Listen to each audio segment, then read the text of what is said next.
I was in Redondo Beach, California, just the other day, and I was going to speak out there at a church in the evening to a large group. I had to rent a car, and I was driving through the town and looking for the Palos Verdes Hotel where I was assigned to stay, but I didn't know how to get there. And I had an idea of where it was, but I wasn't sure. And you've all been in that position, a tourist in a beach town looking for your place. You know, I had my turn signal on, and I had it on for a block or so, and then realized that it's 2 more blocks up. I took it off and waited. And there was somebody behind me who was having a myocardial infarction over my behavior. I am blasting on his horn and so on. And then I looked up into the mirror, and I could see him pounding on the dashboard of his car in anger. It's like, how dare you, I'll put you. And I wanted to stop the car, you know, and get out and say, everything's going to be fine. This is all going to work out just right. Just, you know, I'm going to be turning in another few blocks, and you can go on. Your life's going to be fine. And I ask you, the people here tonight in this room, what do you think caused that? What do you think created that kind of reaction in this person, where a stranger in a rented car that even says rented car on the back of it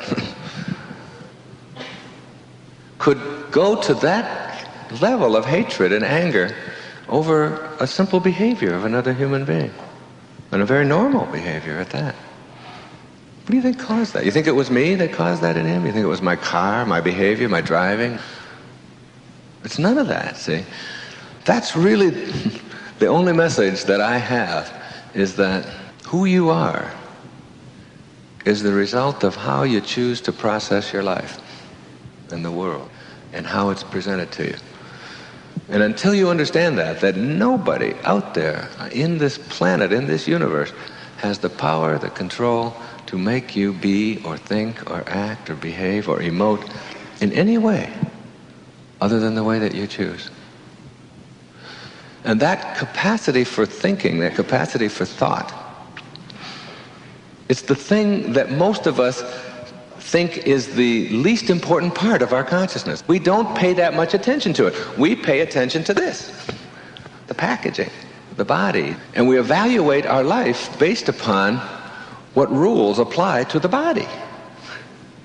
And the rules, or the laws, or whatever you want to call them, that apply to your body,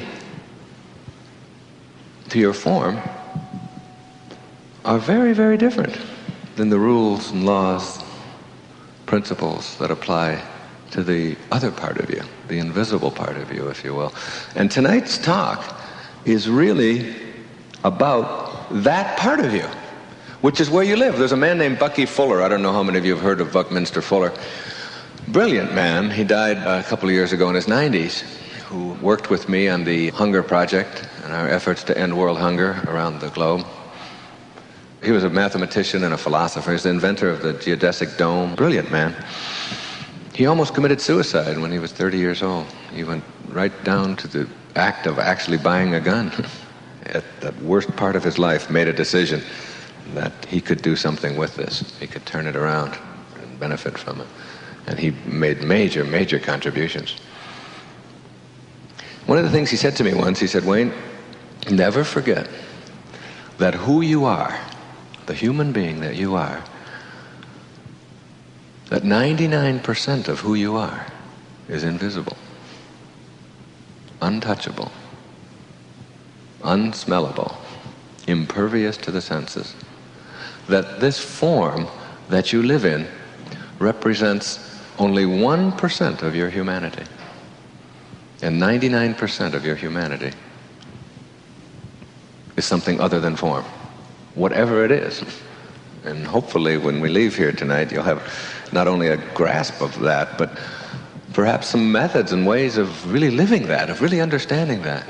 The concept of form is a key word and a key notion, and I want you to think about it a lot. F-O-R-M, form, and all the rules that apply to it. And as I'll come back to it many, many times tonight.